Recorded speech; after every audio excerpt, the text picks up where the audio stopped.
Numa guerra moderna, onde cada segundo conta, onde um disparo pode definir o destino de uma tripulação inteira, os tanques são mais do que máquinas de guerra. Eles são o reflexo da doutrina, da política, da cultura militar de uma nação. E talvez nenhum tanque simbolize tanto essa filosofia quanto o T-90. Criado a partir de décadas de evolução soviética, moldado por uma mentalidade que privilegia a quantidade, a simplicidade e o pragmatismo, o T-90 é um tanque moderno com raízes antigas. É eficaz? É ameaçador? Ou é apenas um T-72 com maquiagem moderna? Hoje vamos explorar a fundo a origem, a evolução e as limitações dessa família de blindados. E responder com base em fatos e comparação técnica. O T-90 é realmente inferior aos tanques ocidentais? Aperte os cintos e venha comigo nessa viagem pela história dos tanques russos. Tudo começa na Segunda Guerra Mundial com o lendário T-34. Ele foi revolucionário.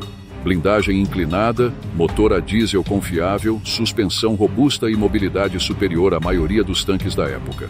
O canhão de 76 mm, depois substituído por um de 85 mm, era potente o bastante para enfrentar os Panzer. Mas o mais importante era que o T-34 era barato e podia ser produzido em massa. Mais de 80 mil foram feitos. O T-44 veio para corrigir os defeitos do T-34. Ele eliminou o eixo cardan atravessando o meio do tanque, melhorando o layout interno. A torre foi deslocada para o centro e o casco era mais baixo, reduzindo o perfil. Era mais estável no disparo, mais confortável e mais fácil de modernizar. Aí veio o T-54 com canhão de 100 mm e blindagem muito superior.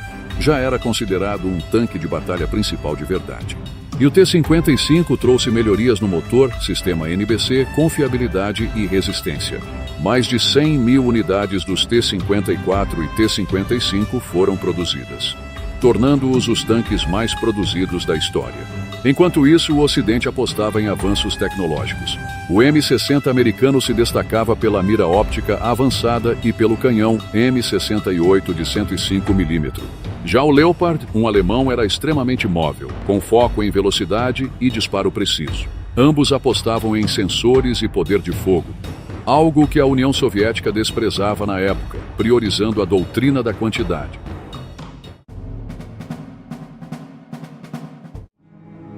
Nos anos 60 veio o T-62, com o primeiro canhão de alma lisa da história, 115 mm.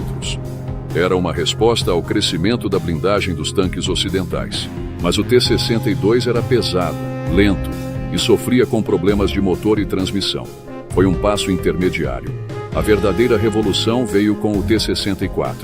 Canhão de 125 mm, blindagem composta, carregador automático, eliminando o municiador. Torre moderna e perfil baixo. O T-64 foi muito avançado, mas tinha problemas de confiabilidade, manutenção e custo. Isso causou uma divisão dentro da doutrina soviética. Em vez de ter um único tanque de batalha principal para todo o exército, a União Soviética decide manter dois caminhos: o T-64 e, posteriormente, o T-80 para as unidades de elite. E o T-72, uma versão simplificada do T-64 para as tropas regulares e exportação. E é aqui que começa a linhagem direta do T-90.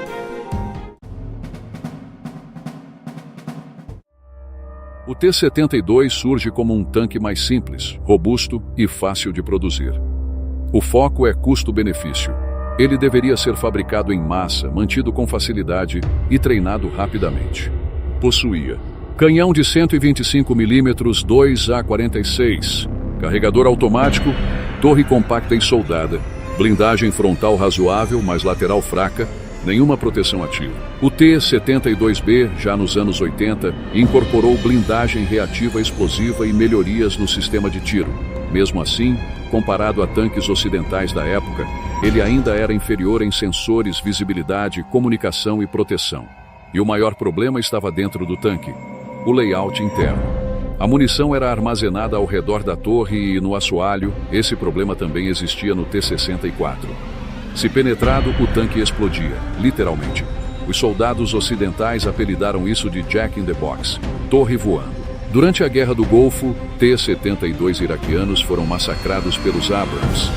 Mesmo os mais modernos não conseguiam fazer frente ao poder de fogo, visibilidade e blindagem dos tanques americanos. Mas mesmo com tudo isso, a União Soviética seguiu com o T-72 como base. E depois da queda do bloco soviético, a Rússia precisava de um tanque novo e barato.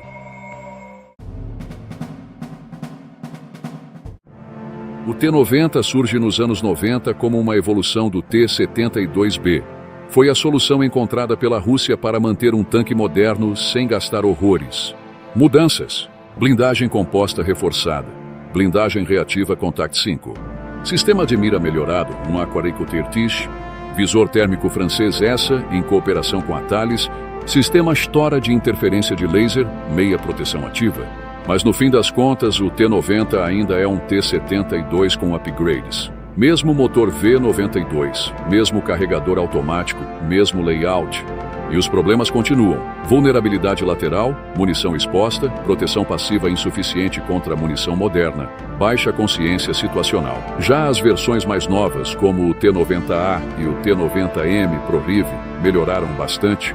Elas contam com as seguintes melhorias: novo visor térmico russo ESA-2, torre soldada completamente nova, novos sensores e proteção lateral, sistema Kalina de controle de fogo, reorganização parcial do compartimento de munição, com parte das munições movidas para um compartimento protegido, blindagem reativa Relict, mais eficaz que a Contact 5, sistema de comunicação e navegação digitalizado. Mas mesmo o T-90M ainda não tem um sistema de proteção ativa completo, não tem um APS funcional como o Trophy israelense.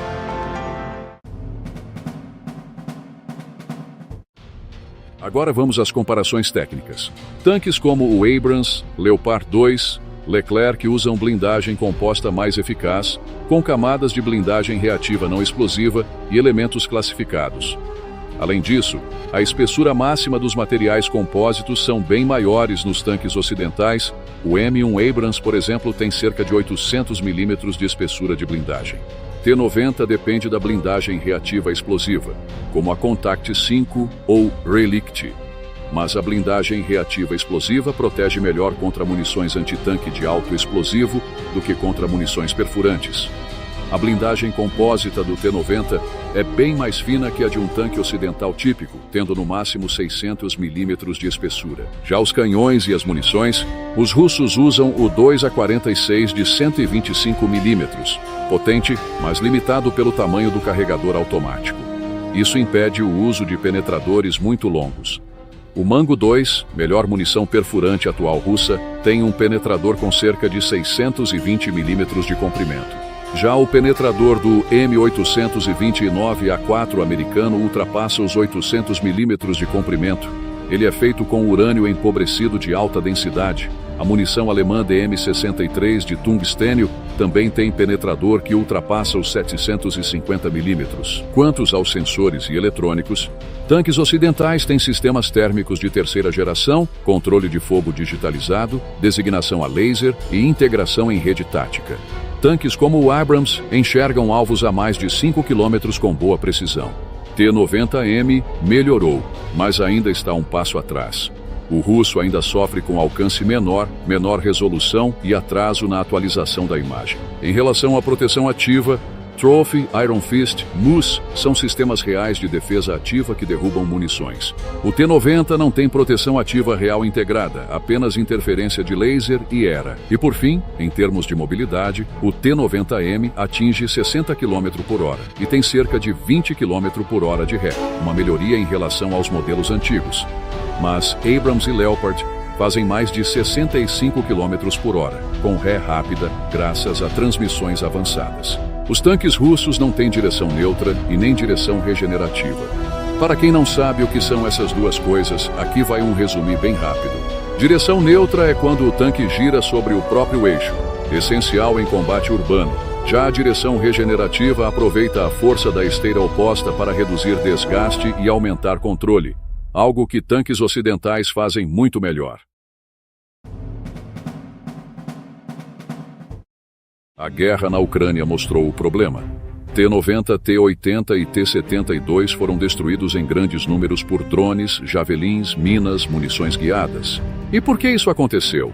Bom, o tanque não é o único motivo. Na verdade, isso é uma combinação de muitos fatores que inclui: tanques russos operam sozinhos, sem cobertura adequada, falta de proteção ativa real, munição ainda exposta internamente, apoio aéreo quase inexistente, falta de integração com infantaria e drones. O T-90M, apesar das melhorias, não sobrevive sem apoio. A blindagem lateral continua frágil, o teto ainda é vulnerável, a torre ainda voa se atingida no lugar errado. Enquanto isso, tanques ocidentais que operam em rede com proteção ativa e tripulações bem treinadas têm sobrevivido muito mais. O T-90 é um tanque funcional, mas ele é limitado por sua origem, uma modernização do T-72, que por sua vez vem de uma doutrina de guerra da década de 60. Ele ainda pode matar, ele ainda é perigoso. Mas em um confronto direto contra tanques como o Abrams, o Leopard ou o Leclerc, a vantagem está do lado ocidental. E isso não é só culpa do tanque, é culpa de uma doutrina inteira, de um modo de pensar que não acompanhou a evolução da guerra moderna. Se curtiu esse vídeo, deixa o like, comenta aqui embaixo o que você acha dos tanques russos e compartilha com quem curte militaria pesada. E até a próxima!